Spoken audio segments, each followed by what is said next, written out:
Wiki iliyopita tuligusia safari ya Fountain Gate Princess jijini Mwanza katika ziara yao ya kanda ya Ziwa, safari iliyohusisha michezo miwili migumu ya ligi ya wanawake dhidi ya Alliance Girls na Geita Gold Queens. Mechi ya kwanza ilipangwa kuchezwa Disemba 8 dhidi ya Alliance Girls. Maandalizi ya mchezo huo yalikwenda vizuri, huku kila mchezaji akionyesha kiwango kikubwa cha utayari. Morali ya timu ilikuwa juu. Juhudi na nidhamu vilionekana wazi, sambamba na kiu ya kuianza ligi kwa matokeo mazuri. Licha ya Fountain Gate Princess kujituma kwa dakika zote 90 za mchezo, matokeo hayakuwa kama ilivyotarajiwa. Alliance Girls walitumia vyema nafasi moja walioipata katika dakika za mwisho za mchezo na kufanikiwa kuondoka na alama 3. Kupoteza mchezo huo kulikuwa somo kubwa kwa timu yetu. Badala ya kukata tamaa, matokeo hayo yaliamsha ari mpya, yakituonyesha kuwa bado tunahitaji kupambana zaidi ili kupata mwendelezo mzuri wa matokeo na alama 3 muhimu katika michezo inayofuata. Mapema kesho yake, safari ya kuelekea Geita ilianza.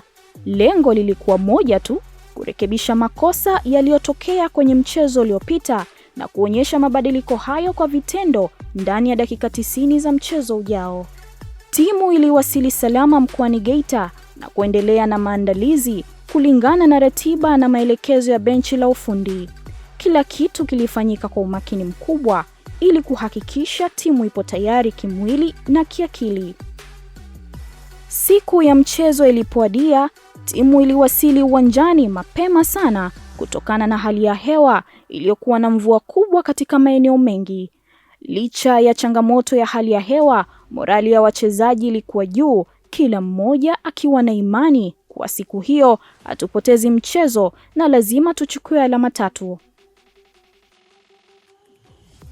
Mara baada ya mchezo kuanza, Fountain Gate Princess walionyesha dhamira yao mapema. Dakika ya 14 pekee zilitosha kwa Helena Hamisi kufunga bao la kwanza, na baadaye Winfrida Charles aliongeza bao la pili na kuifanya timu kwenda mapumzikoni ikiwa inaongoza kwa mabao 2-0 dhidi ya Geita Gold Queens. Mara baada ya mchezo kuanza, Fountain Gate Princess walionyesha dhamira yao mapema. Dakika ya 14 pekee zilitosha kwa Helena Hamis kufunga bao la kwanza. Baadaye Winfrida Charles aliongeza bao la pili na kuifanya timu kwenda mapumzikoni ikiwa inaongoza kwa mabao 2-0 dhidi ya Geita Gold Queens. Kipindi cha pili, timu iliendelea kushambulia kwa nidhamu na utulivu. Dakika ya 80 na 83 zilishuhudia mabao 2 zaidi yakifungwa na Rehema Ramadhani pamoja na Aquila Gaspar, na hivyo kuifanya Fountain Gate Princess kuondoka na ushindi wa mabao 4-0 pamoja na alama 3 muhimu.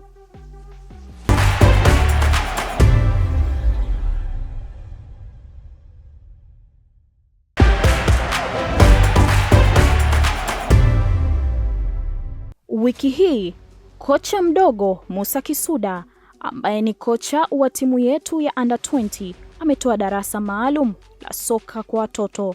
Darasa hili halikuwa la kawaida, lilikuwa ni onyesho halisi la jinsi kipaji cha mtoto kinavyoweza kuamsha, kukuzwa na hatimaye kung'ara kiwanjani. Kadoga. Inside. Yes. Nice. Lamine. Outside. Dribbling, fanya inside. Yes. Well done. Atumpongeze. Kinachomtofautisha Kisuda ni njia yake ya kipekee ya kufundisha. Hatumii mabavu wala hofu, bali hushuka hadi kwenye kiwango cha mtoto.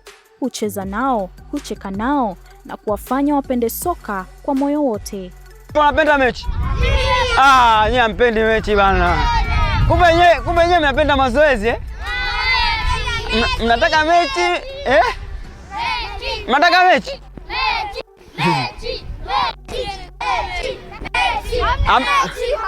Mtoto anapofurahia mchezo ndipo kipaji chake huchanua, na hii ndiyo falsafa kuu ya Fountain Gate.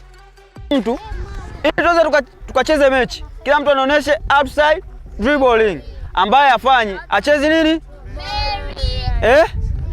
Okay. Zigzag, outside dribbling. Let's go. Outside dribbling. Yes, mwisho pale. Lamile, tunakuja huku. Outside dribbling. Outside dribbling.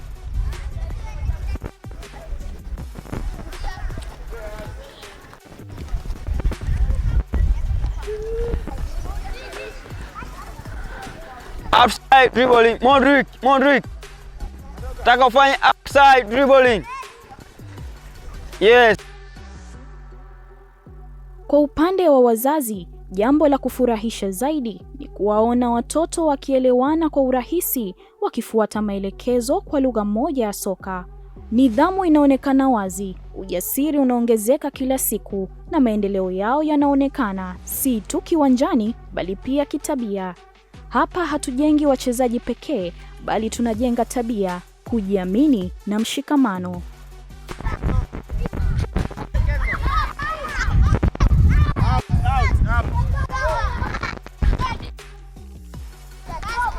Cheza, atakayefungwa leo. Goal. Abi tulikuwa kule.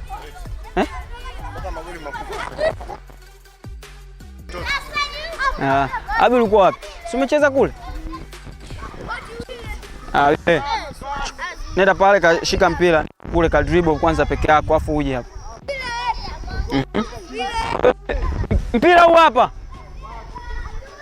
hapa. Ameshacheza kule. Programu hii ni sehemu ya maandalizi ya kuelekea mashindano makubwa ya Chipkizi Cup yatakayofanyika kuanzia tarehe 19 hadi 21 mwezi huu. Watoto wetu tayari wamecheza mechi kadhaa za kirafiki na kushinda zote, ishara dhahiri kwamba maandalizi yanaenda zaidi ya ilivyopangwa.